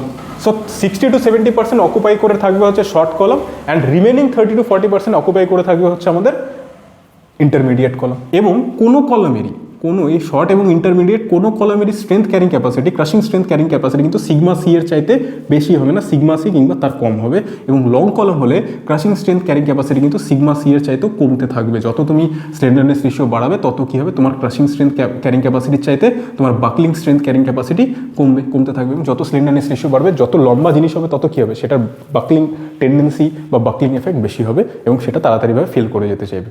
তো এটাই হলো অয়েলারের যাবতীয় বিষয়। তো আমরা কী কী শিখলাম, আমরা দেখলাম অয়েলার্স থিওরি কি, অয়েলার্স থিওরির অ্যাজাম্পশন কি, সেটাকে আমরা ডিরাইভ করলাম। ডিরাইভ করার পরে আমরা ইকুইভ্যালেন্ট লেন্থ বা এফেক্টিভ লেন্থ শিখলাম, স্লেন্ডারনেস রেশিও শিখলাম, তার ডিমেরিটস দেখলাম এবং অয়েলার্স থিওরির যে ভ্যালিডিটি রয়েছে সেটাও দেখলাম। এই ভ্যালিডিটিকে অ্যাপ্লাই করে আমরা কিন্তু ড্র করলাম Euler's failure curve. So this is all about Euler's competitive exam বা কোর্স পয়েন্ট অফ ভিউ থেকে আমাদের আরেকটা যেটা জিনিস জানা উচিত কলাম অ্যান্ড স্ট্র্যাটের বিষয়ে, সেটা হচ্ছে র্যাঙ্কাইন্স থিওরি। র্যাঙ্কাইন্স থিওরি মেনলি ইন্টারমিডিয়েট কলামকে নিয়ে ডিল করে, যেখানে র্যাঙ্কাইন্স এটা বলেছে যে একটা column crushing as well as buckling দুটোতেই ফেল করতে পারে। তার মানে এই যে লোড, এই লোডটা কিন্তু ক্রাশিং এবং বাকলিং দুটো মিলেই আসবে। তো এখান থেকেই আমাদের আজকের লাস্ট টপিক, যেটা দিয়ে কিন্তু আমরা কলাম অ্যান্ড স্ট্র্যাটকে কমপ্লিট করব, সেটা হচ্ছে যে র্যাঙ্কাইন্স থিওরি অফ কলাম। কি বলে, র্যাঙ্কাইন্স থিওরি অফ কলাম বলে যে কলামের মধ্যে যে কম্প্রেসিভ লোডটা কাজ করবে তার রিসিপ্রোকাল কি হবে, সেই কলামের ক্রাশিং লোড এবং সেই কলামের মধ্যে অ্যাপ্লিকেবল যে বাকলিং লোড রয়েছে সেই লোডগুলোর রিসিপ্রোকালের সামেশন। বেশ, তাহলে এখান থেকে আমরা কী লিখতে পারি, এখান থেকে যদি আমরা এটাকে এলসিএম করি আমাদের এখানে হয়ে যাবে critical load into buckling load, আর এখানে পিসি প্লাস পিবি বা পিবি প্লাস পিসি, এরকম এটাকে সিম্পলিফাই করে লেখা যেতে পারে P is equal to P C into P B upon P C plus PB. আমরা এই ভ্যালুগুলো জানি, এই ভ্যালুগুলোকে যদি আমরা একে একে বসাই, আমরা যেহেতু জানি যে P C that is the critical load, এই ক্রিটিক্যাল লোডের ফর্মুলা কি, এই ক্রিটিক্যাল লোডের ফর্মুলা, বা আমরা আরেকটা কাজ করতে পারি যে নিউমারেটর এবং ডিনোমিনেটরকে পিবি দিয়ে আমরা ডিভাইড করতে পারি। ডিভাইড করলে আমরা কী পাবো, পিসি ক্রিটিক্যাল লোড আপন, এখানে এটাকে জাস্ট ইন্টারচেঞ্জ করে লিখলে 1 plus PC divided by PB. এবার আমরা ডিফারেন্ট যে লোডগুলো রয়েছে, ফর এক্সাম্পল ক্রিটিক্যাল লোড মানে কি, ক্রিটিক্যাল লোড মানে হচ্ছে critical stress into area, and buckling load মানে কি, buckling load means pi square EA divided by lambda square.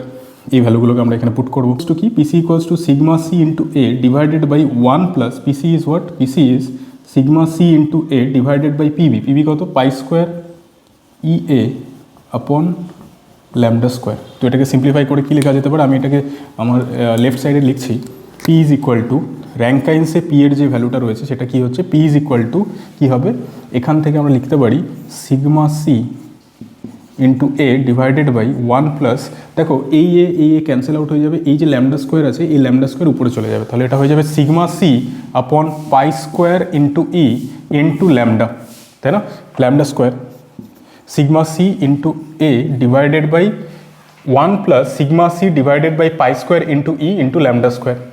বেশ, সো পি এর ভ্যালু কি, পি এর ফর্মুলা কি হলো sigma C into A divided by 1 plus sigma C divided by pi square into E into lambda square. আচ্ছা, এই যে ভ্যালুটা দেখতে পাচ্ছ sigma C divided by pi square into E, এই ভ্যালুটাকে আমরা লিখতে পারি একটা কনস্ট্যান্ট দিয়ে আমরা রিপ্রেজেন্ট করতে পারি, সেটা হলো alpha, alpha into lambda square. So Rankine's formula কি বলছে, র্যাঙ্কাইন্স ফর্মুলা বলছে যে কলামের মধ্যে যে কম্প্রেসিভ লোড অ্যাক্ট করবে সেটি কি, সেটি হচ্ছে P is equal to sigma C into A divided by 1 plus alpha lambda square, where alpha is called as Rankines constant, where alpha is called as Rankines constant, which is equals to sigma c divided by pi square into e, which is equals to sigma c divided by pi square into e। বেশ, আচ্ছা, তাহলে এটা হলো র্যাঙ্কাইন্সের পুরো concept. বেশ, এইবার দেখো এখানে আমরা কি করেছি, মেটেরিয়াল দিয়েছি, চারটে material, mild steel, MS, cast iron, CI, wrought iron, WI and timber. এগুলোর কোরেসপন্ডিং কম্প্রেসিভ স্ট্রেংথগুলোকে এখানে ট্যাবুলেট করা হয়েছে 320, 550, 250 অ্যান্ড 50। যদি এই মেটেরিয়ালগুলোর আমরা এই ভ্যালুগুলো এখানে পুট করি, ই এবং কোরেসপন্ডিংলি আমরা যদি এখানে আলফার এখানে সিগমা সি এর জায়গায় এই ভ্যালুগুলোকে পুট করি এবং ই এর ভ্যালুগুলোকে, মডুলাস অফ ইলাস্টিসিটির ভ্যালুগুলোকে যদি পুট করে দেখি যে র্যাঙ্কাইন্স কনস্ট্যান্ট এই চারটে মেটেরিয়ালের জন্য কী কী আসতে পারে, তাহলে দেখো কী হবে। তাহলে আমাদের যে থার্ড কলমটা এখানে তৈরি হবে সেটা হচ্ছে র্যাঙ্কাইন্স কনস্ট্যান্ট আলফা। সো র্যাঙ্কাইন্স কনস্ট্যান্টের ভ্যালু এখানে কত হবে, আমি এটাকে ইরেজ করে দিচ্ছি টু হ্যাভ মোর স্পেস। ঠিক, আমার দেখো ফার্স্ট আমাদের মেটেরিয়াল কী রয়েছে, ফার্স্ট আমাদের মেটেরিয়াল রয়েছে মাইল্ড স্টিল, সেকেন্ড রয়েছে cast iron, wrought iron, timber. দেখো কী হবে এই ফর্মুলাগুলো, 1 আপন, আমি এখানে শর্টে লিখছি 1 upon 7500, first one for the mild still will be 1 upon 7500, second CI caste আয়রনের জন্য 1 আপন 1600, 1/1600। আচ্ছা, থার্ড রুট আয়রনের জন্য কত হবে ভ্যালুটা, 1 upon 9000 for the case of wrought iron. ঠিক, এবং টিম্বারের জন্য কত, টিম্বারের জন্য এই ভ্যালুটা হবে 1 আপন 750। সো চারটে material, mild steel, cast iron, wrought iron and timber, 1 upon 7500, 1 আপন 1600, 1 আপন 9000 অ্যান্ড 1 আপন 750। তো এই হলো পুরো র্যাঙ্কাইন্স ফর্মুলার যাবতীয় discussion with respect to the materials. Variation of material করে আমরা দেখে নিলাম যে কার কী করেসপন্ডিং কী ভ্যালু আসে। তো এই হলো কলাম অ্যান্ড স্ট্যাটের যাবতীয় ডিটেলস। নেক্সট ভিডিওতে আমরা কী ডিসকাস করবো, নেক্সট ভিডিওতে আমরা এর করেসপন্ডিং ম্যাথস এবং তারপরে ডাইরেক্ট অ্যান্ড যেটা রয়েছে ডাইরেক্ট অ্যান্ড বেন্ডিং স্ট্রেসেসের যে কম্বিনেশন, ডাইরেক্ট লোড এবং মানে অ্যাক্সিয়াল লোড এবং বেন্ডিং স্ট্রেসেসের কম্বিনেশন করে আমরা ডায়াগ্রাম দেবো, কোর অ্যান্ড কার্ন কি, রেক্ট্যাঙ্গেলের ক্ষেত্রে কী হতে পারে, দেন সার্কুলার শেপের ক্ষেত্রে কী হতে পারে, এই কনসেপ্টগুলো আমরা নেব, মানে বায়াক্সিয়াল লোডিংয়ের এই কনসেপ্টগুলো নেব। তো আজকের মতো এতটুকুনি। নেক্সট ভিডিওতে আমরা ম্যাথস নিয়ে এর করেসপন্ডিং যে বা এর রেসপেক্টিভ যে ম্যাথসগুলো রয়েছে বা নিউমেরিক্যালসগুলো রয়েছে সেগুলো নিয়ে আমরা ডিসকাস করবো।